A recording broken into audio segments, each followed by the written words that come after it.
Welcome to Killer Women with your host, best-selling author Danielle Girard. And now, Danielle's next killer woman. Hello, and welcome to Killer Women Podcast, a proud member of the Authors on the Air Global Network with more than 4 million listeners. I am your host, suspense author Danielle Girard, and my guest today is Heather Levy. Heather Hello. is hello, Heather. Heather is a born and bred Oklahoman. Is that how you say it? Yeah. And graduate of Oklahoma City University's Red Earth MFA program for creative writing. The New York Times called her Anthony-nominated debut, Walking Through Needles, a spellbinding novel at the nexus of power, desire, and abuse that portends a bright future. And the LA Times called it a standout for its frank but sensitive exploration of trauma and desire. Publishers Weekly says her thriller, Hurt for Me, delivers both heat and heart. Her novels focus on sexuality and complex women. Levy lives in Oklahoma with her husband, 2 kids, and 3 murderous cats. Welcome, Heather. Hey, so great to be here. Thank you for having me. Oh, it's such a pleasure. And we were just talking before we got on, I wore my my pink Killer Women sweater to match Love it. Heather's incredible pink hair, which is so fabulous. I don't know how you get it to be so brilliant pink. You must go blonde first. How do you do this? I'm actually a natural blonde, although now it's more like kind of gray / dirty blonde. I know, right. But yeah, during the pandemic, my husband became my root bleacher, and we've just been doing it ever since. Because I've always colored my own hair, but I love it. It's just hard it's hard bleaching hairs. He's really good at it. Well, that was we totally got immediately off kilter because your hair is so fabulous. I was like, we have to start. And so those of you that are listening on your favorite podcast channel, you have to go and find a picture of Heather because she has fabulous fuchsia. Is that what you'd call it? Fuchsia hair. Yeah. Incredible. Yeah. So we are here to talk about This Violent Heart. And I love that there's so much pink in the cover too, which is such a fabulous cover. I love it when there's a good cover. And actually, you know what? I think Amazon does amazing covers. I think they're so good at covers. They really do. I've been I love the covers that they've done for my book. So me too. Yeah. I had six books with them and all the covers have been fabulous. So, okay. Before we get too much more sidetracked about pink and its fabulousness, tell our listeners about This Violent Heart. Yeah, so This Violent Heart follows Devin Mays, who is a young therapist who reluctantly returns to her rural Oklahoma hometown, where she discovers some unsettling truths surrounding her teenage best friend's death, which may not have been by suicide, as everyone in town believed.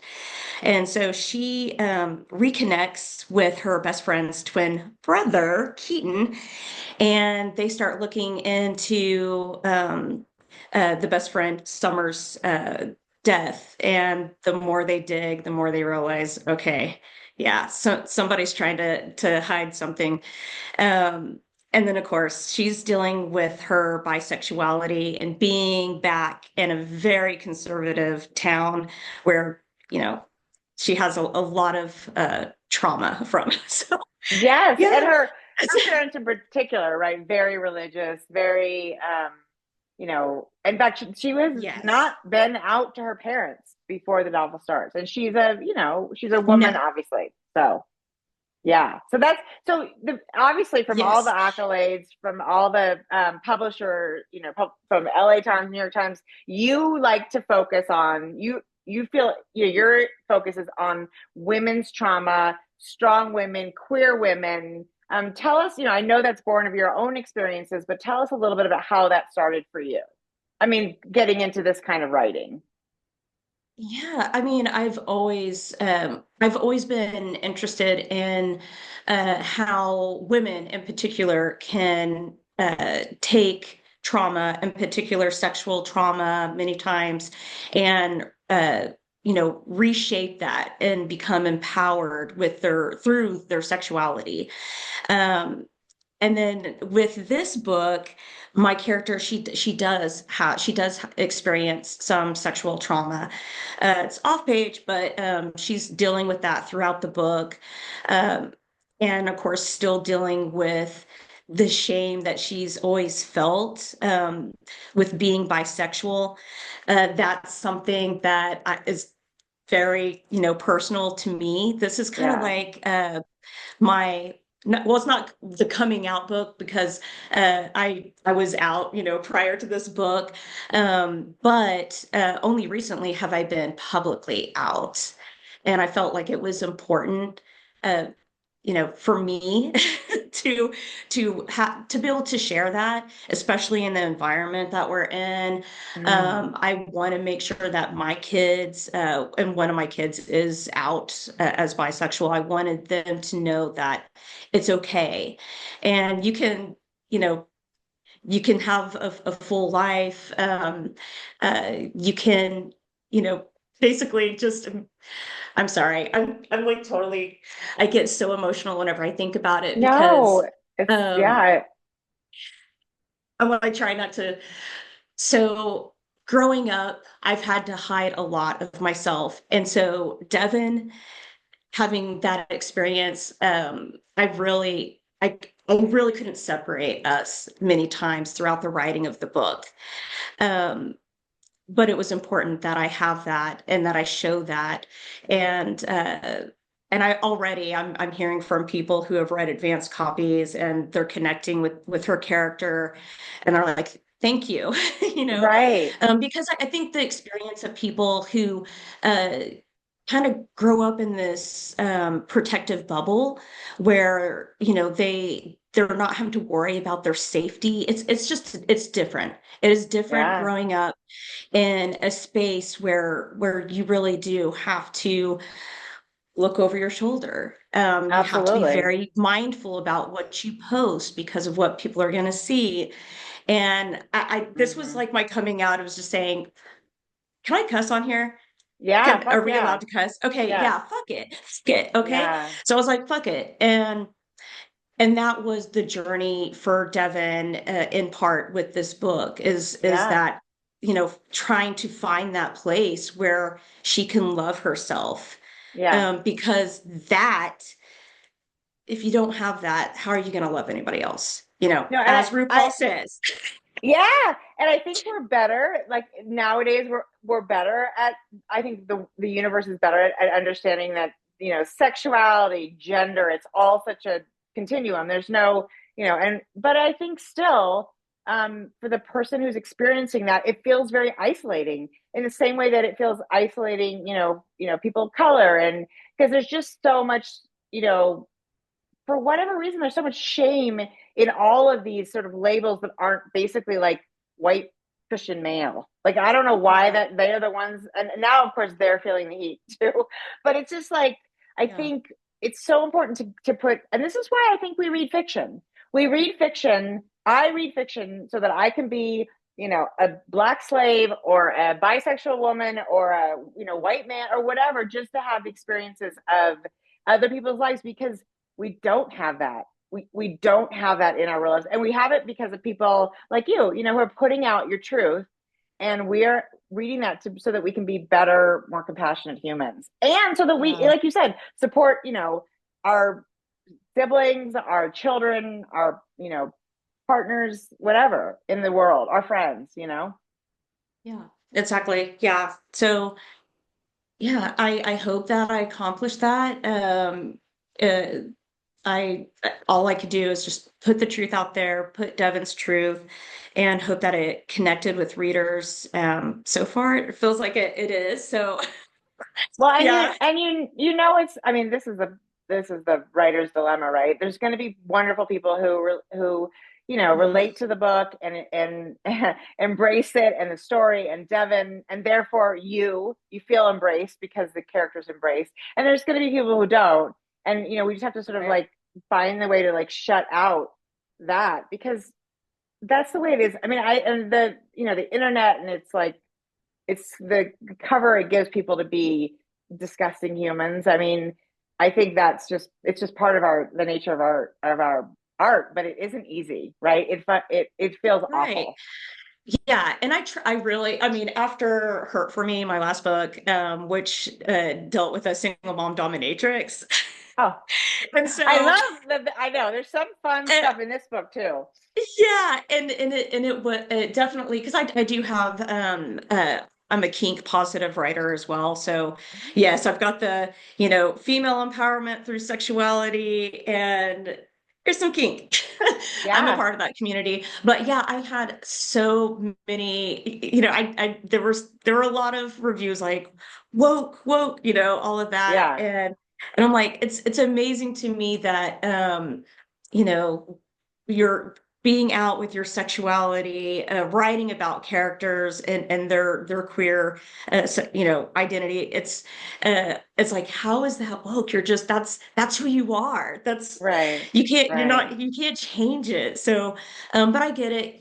People have their opinions. I really try not to look at reviews.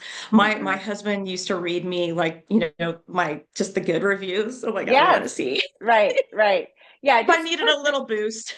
click me the 5-star reviews, and then the rest of them, they can, Yeah. I remember, and I mean, for me, it's like it's just those first ones, and like I remember when Whiteout came out, it was like the very first review of Whiteout was like a 1-star review, and I was like, what the fuck, like, and it was like some, and you still remember it. It's like a woman she's like, there's plot holes I could drive a truck through, and I'm like, okay, well, it just, and it's, you get over it, but obviously not that over it. Look at me. It's like however many years later, and I'm still like, I can still remember that one review. So it's a hard thing. I think, you know, people could be kinder about, to artists in general. You Yeah. don't have to love a book. Yeah. I think, but if you're going to hate a book, I'd rather you hate it for its incompetence rather than for its content, right? Exactly. So I guess, Exactly. yeah, in that way. So tell us, and you're probably already working on your new book, like as the stuff, Yes. right? As the world works for us. So when you're coming up with ideas, is it I mean, it seems to me the stories are, very character driven. Is it a character who speaks to you? Is it a situation? What happens? Because this is all triggered by Yeah. the death of a patient in the beginning of Devon's story. And sort of that is, but the fact that she's a therapist, there's so many layers of it. So tell us sort of how does a story come to you? Yeah. So yes, character always comes to me first. So I hear the character's voice. Devin actually shows up in a prior book. So she's kind of Interesting. like a Yeah. so those who are familiar, they'll be like, oh. But so I already had in this case Devin's voice. In my day work, I deal with disability. Uh-huh. So I deal with people who are dealing with disabilities. I work with a lot of psychologists. One of my friends is a psychologist. So we have a lot of those discussions, and I have to be trained on how to recognize symptoms, and so I kind of like, if in another life I would have been a therapist, and Yeah. most likely a sex therapist, because Yeah. I think we have literally two sex therapists in all of Oklahoma. Yeah. Um, so we really need that. Montana's probably similar. I would imagine it's probably similar here. Yeah.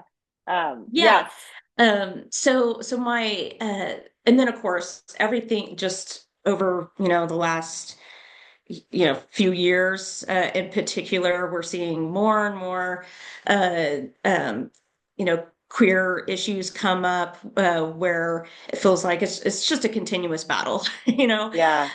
We've had a lot of that in this state, and those safe spaces seem to get smaller. And I live in Oklahoma City. I live in a little kind of blue pocket. Um, Mm-hmm. and so yeah, I the more I felt that suppression, the more I was like, I just need I have to have a story, and I feel like Yeah. I've got to have, I mean, that confusion that I felt, as a teenager, and I'm like, Yeah. I feel like I've got to process that because I never really processed it. And I don't know if you're like this as well. I know a lot of fellow writers are like this, but you're kind of dealing with your shit through your writing. It's that's the therapeutic process, Yeah. right? And so I do a lot of that with my writing, and this book more so than probably anything that I've written. Yeah. Um, uh, just trying to find that acceptance within yourself and Yeah. and just live your truest self. Yeah. And then I was like, I love twins. I don't know. I've had this like weird fascination with twins. Well, I So do my love that they're twins and that one's a boy and one's a girl because I think that's a right. really interesting dynamic. I mean, I Yes, think yeah. right, yeah, that you see yourself in in the shape of somebody from the opposite gender, and they see. I mean, because these are, they're really close too, and they Yeah. support each other, which is you can't. I mean, the loss of a twin, right? That's probably one of the worst things. The worst kind of loss. And so I was like, okay, uh this is how I'm gonna shape this story. Yeah, Um and then I don't know, dual timelines. I actually the book that I'm writing right now is the first time that I'm writing a linear you're like, story. And yay, it's yay. and it's so hard. It's not natural for Oh, me to write in interesting. a linear form. So I'm like, okay. So when But you yeah, do you are you a like how do you organize your a book before you start? Obviously it sounds like you knew there were going to be dual timelines like in this book. Do you are you an outliner? Eh, I I want to be a plotter so Yeah, badly. yeah, I am a pantser. Although with this book, I kind of have like my certain plot points, so I already yes, know. Okay, at this point, and then I just hope they all kind of yeah. come together. Right. You're like, But oh, I I'm am making not. this fit. Yeah. Like I've known people who they'll write like one timeline all the way through, and then they'll write the other timeline all the way through, Oh and yeah. just kind of shuffle the deck. And I Yeah. don't know how they do that. For me, it's just I have to kind of feel it as I'm writing in the transition into the next chapter. And And I think that that's just helps how it because works.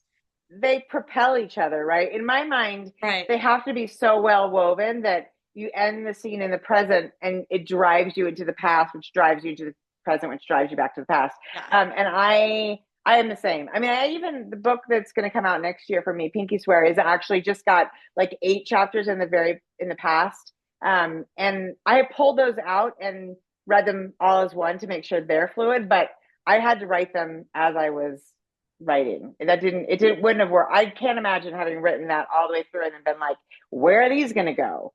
I just, yeah, no, I no. But yes, linear writing is just it's so I don't know why it's so hard for me. It's, I was like, I'm gonna try to like maybe I'll just have some like, flashback scenes. And I tried to do that with this Violent Heart too. I was like, can I get away with not having and I'm like, there's no way. Like I mm-mm. have to have that voice, and I had to have Summer. Yeah. And so yeah, like I just wanted her. I wanted her to have her own voice within the Well, story. So I love the journal scenes. I think that's a really lovely way because also the voice of a teenage girl is so distinct. And I mean, I think I don't know any teenage girl who didn't have all those like emotions of like, I mean, she had her own stuff going on, no question, but the anxiety, the who am I, the what do I do, who can I tell, who can I trust, and burning bridges that you didn't need to burn, but you thought you were doing the right thing. It's really it's such a lonely time, and you've got teenagers at home, so you're like up close and personal with it right now. yes, I've got an almost 19-year-old. So as I was writing this, I was like, oh gosh, like my daughter's like the same age as this character, and yeah, so I felt it. And then Yeah, tapping into my own inner teen, yeah, like yeah, yeah, yeah. I mean, I do love that because I also think, like you said, if we don't tap into that history of ourselves, that is where we sort of, that's where all that like IFS training, therapy is the inner family systems where there's like little girls in you who never got loved the right way, and so you're like you're coaxing them and loving. It's funny, like all of that, which has got so prevalent, which makes so much sense. Because for all these years, we were like, the past is the past. And it's like, no, not really. It It's really bleeds not. all over the future and the present, and you really have to take care of it. You got to cauterize that shit before you move on. So Yes, yes. So this book is me cauterizing. I love that. It's actually kind of a weirdly That appropriate wound analogy is, I too. mean, well, it's almost healed. It's I almost. know. It's so it'll break open a little and bleed a little more, I'm sure, but that as the past does. So can you tell us a little bit about what you're working on now? I mean, Ooh, feel free okay. to say no. I understand. Um, Okay, I'll just say it involves it's the first time that I am not writing kind of a romantic subplot, which is this book is just so uncomfortable for me in general. But it was an idea like I was actually working on a burlesque book, and I still have that in the back burner. But I'm sure you've had this where an idea just hits you, and you're like, damn it. I have to write that. Yeah. You have to write this first. Like this is telling me you've got to write this first. So it's involving two sisters who are estranged. Have just come from their mother's funeral in another state, and they decide they're going to drive back home across states, and kind of talk. Well, one sister wants to talk and kind of say, "Hey, we need to reconnect." The other sister, older sister, is like, "No," and that's because she's always hidden something from her younger sister, and if her younger sister knew about it, her like world would collapse. I love it. All of this while there's a serial killer that is kind of making his runs, and he's meets up with these sisters, and his kind of MO is to kind of fuck with people, playing like a therapist. And so through their interactions with this person, these sisters are really forced to face a lot of trauma that they experienced, some of I which love it. one did not know about, Yeah. and try to not die.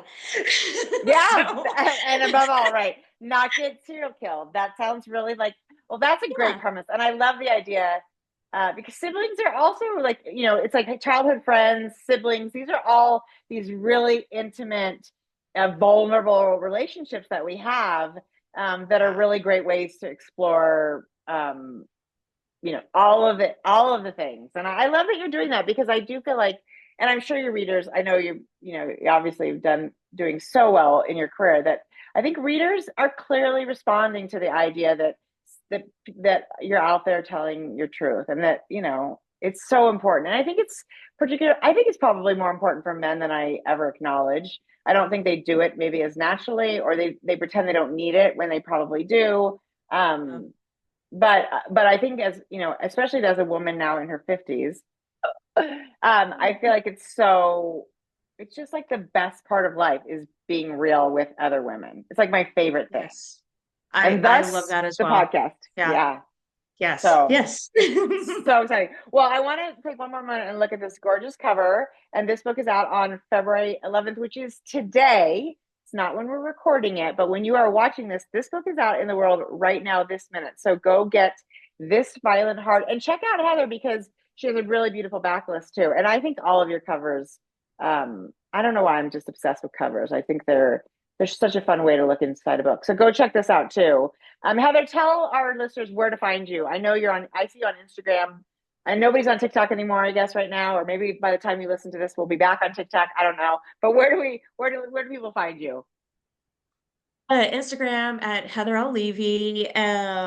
You can also find me on Blue Sky. I think I'm Heather Levy, just Heather Levy on Blue Sky. And of course, my website, heatherlevywriter.com. So yeah, go out there. Thank you so Fantastic. much. Oh my God, so fun, Heather. It was great to chat today. Everyone, this was Killer Women with Heather Levy, and we will see you next time. Bye.